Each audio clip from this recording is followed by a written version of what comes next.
Semoga kejujuran saya ini kiranya dapat diterima dan dihargai. Supaya tenang aja gitu, nggak mau ada risu-risu lagi, supaya tenang. Bang Amarnya juga terjaga mentalnya. Udah itu aja. Yang tahu cuma mereka berdua. Aku nggak tahu, aku nggak ikut campur urusan mereka berdua kan. Jadi yang sekarang aku fokus ke ini aja sih, ke kasus Bang Amar sekarang gitu loh.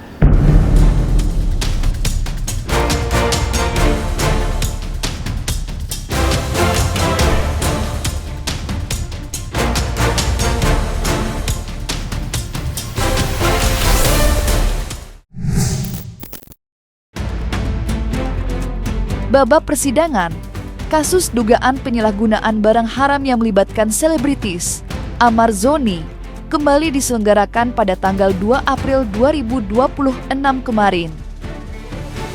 Dengan beragendakan pembacaan pledoi, Amar pun diberikan kesempatan untuk menuturkan nota pembelaan ke hadapan Majelis Hakim Pengadilan Negeri Jakarta Pusat. Menariknya, Amar enggan memberikan pembelaan yang terkait dengan fakta persidangan, melainkan tentang kisah hidupnya yang hancur berantakan akibat barang haram. Dalam kesempatan itulah, tangis Amar tumpah seketika. Dengan berderai air mata, Amar meratapi hidupnya yang hancur berantakan. Melainkan pada kesempatan ini, izinkan saya menyampaikan sesuatu yang belum pernah saya kemukakan kepada khalayak umum tentang diri saya.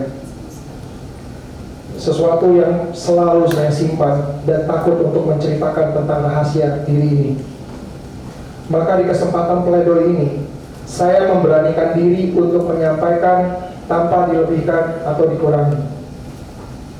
Semoga penjelasan ini dapat menjadi tambahan sebagai pertimbangan besar kepada Yang Mulia Majelis Hakim dalam memberikan keputusan atas nasib saya ke depan. Pasti kita pengen berikan ekspresi mengedepankan estetika disampaikan. jelas tadi mendengarkan.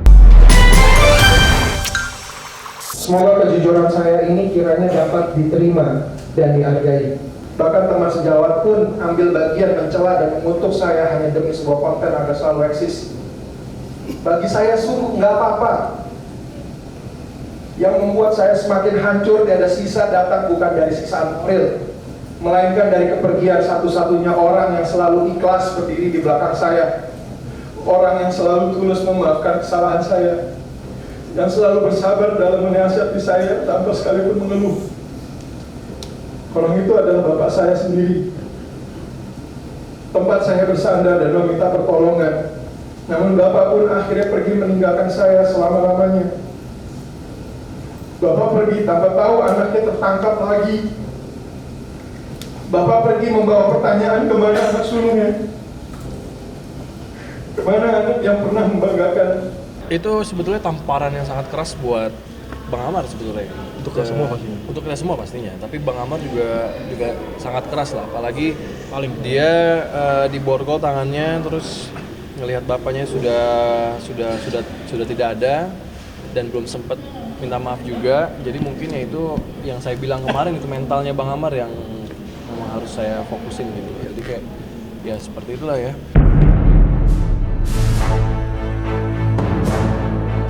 Banyak cerita yang dituangkan oleh Amar Zoni dalam nota pembelaan soal kisah hidupnya itu.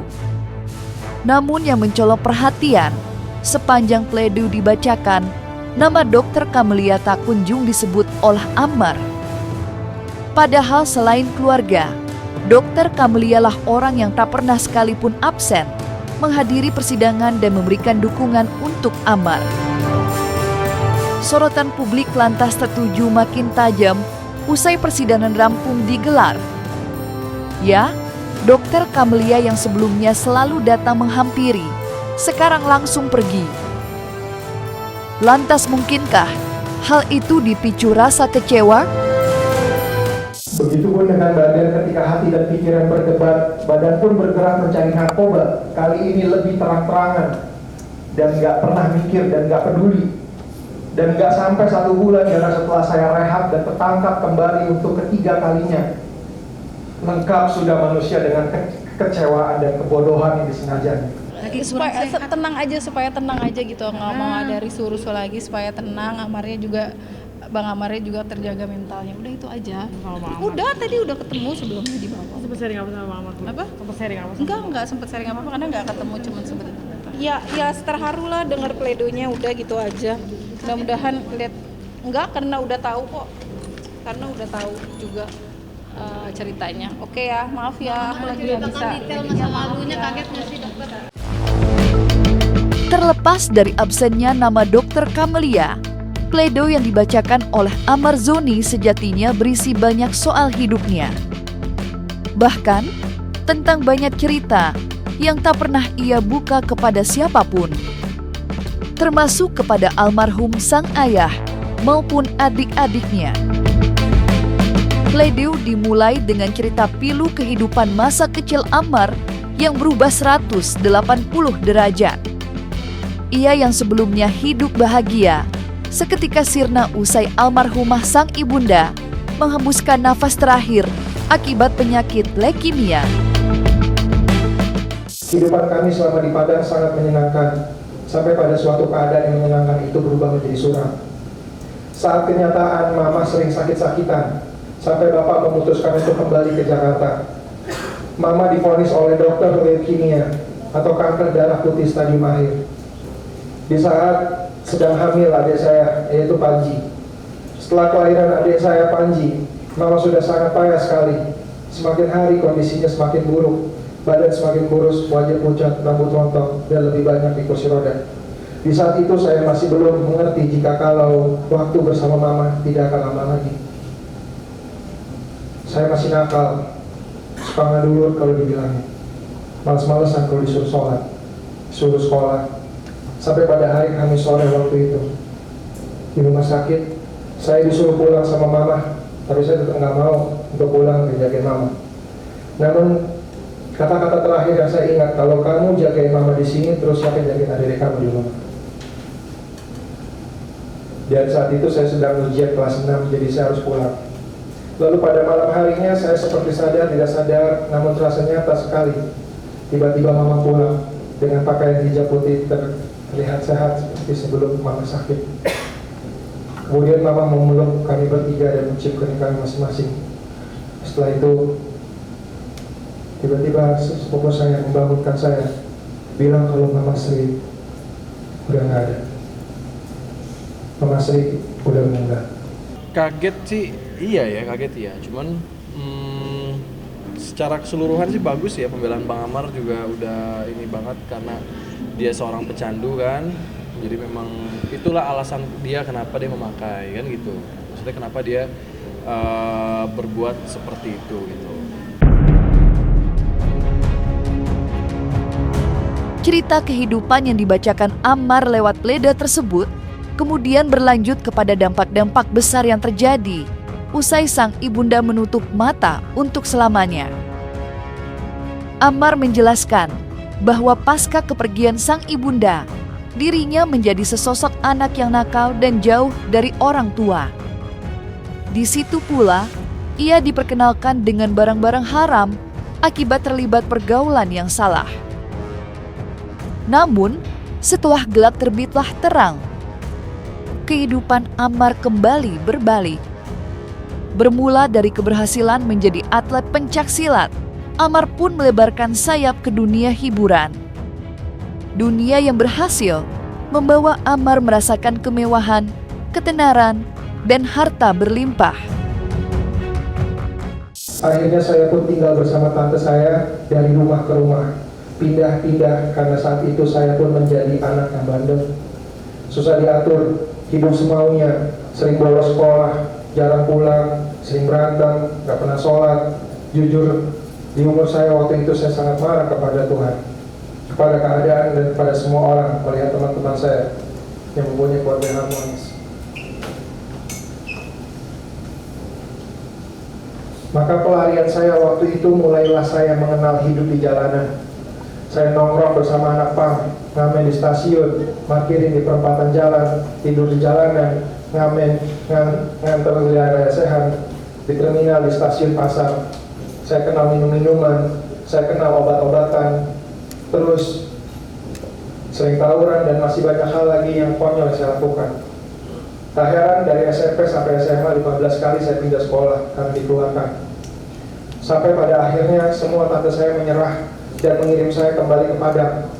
Namun bukan di kota, bukan tinggal sama bapak, melainkan di kampung Muara Labu, Solok Selatan, tinggal bersama kakek dan nenek. Saya di sana bukan untuk sekolah, melainkan bantu kakek urus sawah dan ladang serta belajar silat. Melihat perangai saya di Jakarta, maka bapak memutuskan saya untuk sekolah alam, yaitu belajar silat dan agama di Surau. Selama 3 tahun di sana dan belajar silat, sampailah saya berhasil menjadi atlet pencak silat dan pernah mendapat medali perunggu tingkat Porda Sumbar 2011 serta tingkat pencak silat tingkat internasional 2016. Dan dengan silat pula yang membawa saya melihat dunia sampai ke Hong Kong, ke Singapura, Malaysia, Brunei, dan terpenting yang membawa saya ke industri hiburan tanah air. Dengan debut pertama saya melambungkan nama saya dari sinetron laga 7 Manusia Harimau, telah merubah dari anak piatu berandalan menjadi seorang selebriti terkenal di umur saya 19 tahun. Ini yang belum pernah diceritakan sama Bapak, sama kita berdua juga belum pernah gitu. Jadi hari ini Bang Amar ngebuka semua di persidangan, di pembelaan, yang mudah-mudahan sekali lagi hakim ketua bisa menilai dan memutuskan yang terbaik lah untuk nasibnya Bang Amar gitu. Namun sayang, kebahagiaan itu juga harus berakhir tiba-tiba. Ya, dalam pledenya Amar pun melanjutkan cerita tentang mengapa dirinya bisa berada di titik ini di hadapan majelis hakim dengan masa depan yang tidak menentu. Menanti keputusan hukum soal hukuman yang menanti di depan mata. Amar mengaku di balik kemewahan yang ia dapatkan dari dunia selebritis, satu ruang masih terasa kosong di hatinya. Hal yang akhirnya mendorong Amar untuk kembali masuk ke lubang yang sama, terjerumus lingkaran peredaran barang haram. Namun, tetap ada masalahnya. Dan awal dari segala masalah yang timbul pada diri saya. Di dalam semua kesenangan, kemewahan, serta popularitas, entah kenapa saya selalu merasa kosong. Saya selalu merasa ada yang kurang, bukan tidak bersyukur atas semua nikmat. Sejujurnya entah apa yang saya rasa sesuatu yang hampa. Sangat aneh di diri saya, yang saya pun tidak mengerti mengapa. Sampai kesalahan itu datang, berawal dari teman dan lingkungan, sampai akhirnya saya mengenal dengan narkoba. Entah kenapa saat saya memakai narkoba, saya merasa rasa kosong itu terisi. Seakan-akan rasa yang hilang itu kembali dan seketika membuat saya tenang. Seperti lengkap sudah rasa nikmat hidup ini. Saya konsumsi narkoba bukan seperti orang kebanyakan yang memakai narkoba untuk berpesta atau bersenang-senang bersama teman-teman. Beda hal dengan saya, mengkonsumsi narkoba untuk diri saya sendiri. Tidak suka bersama orang banyak, lebih menyendiri karena sensasi yang saya rasakan ketika mengkonsumsi itu alamiah. Saya seperti lebih hidup. Kalau saya menengok dari riwayatnya Amar tadi, ya ini tidak terlepas juga dia bisa terlibat narkoba itu kan. Narkoba itu pertama ya itu pengaruh lingkungan, saya tengok. Ya pengaruh lingkungan, pergaulan.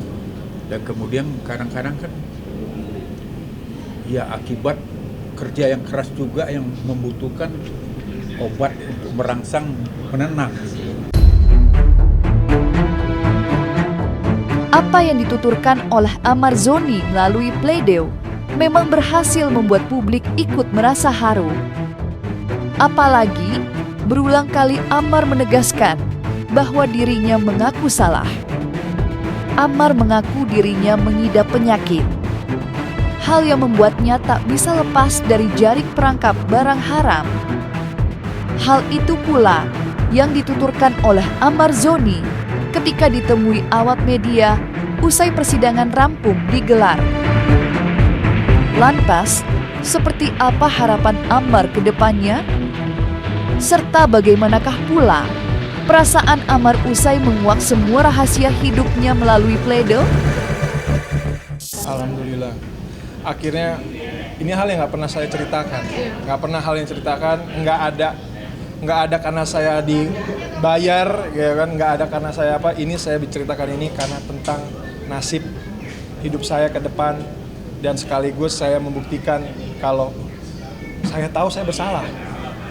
Saya bersalah menggunakan narkoba. Saya bersalah alasan apapun yang saya lakukan. Saya bersalah. Saya korban, saya sakit. Dan alhamdulillah menjaga recovery is like cycling. Whenever you stop, you fall. So it's like saya harus terus mempertahankan recovery saya. Maka saya minta dukungan juga kepada semua masyarakat. Dan ya di sini adalah tempat yang betul-betul murni untuk saya sampaikan. Saya akan berusaha menunjukkan kalau saya bisa bangkit dari keterpurukan saya. Saya berusaha untuk akan membuktikan kalau saya harus menjadi contoh, karena memang saya sebagai public figure harus menjadikan contoh sebagai orang penyalahguna narkoba yang berjuang melawan adiksi ini. Ya, sekali lagi itu aja sih.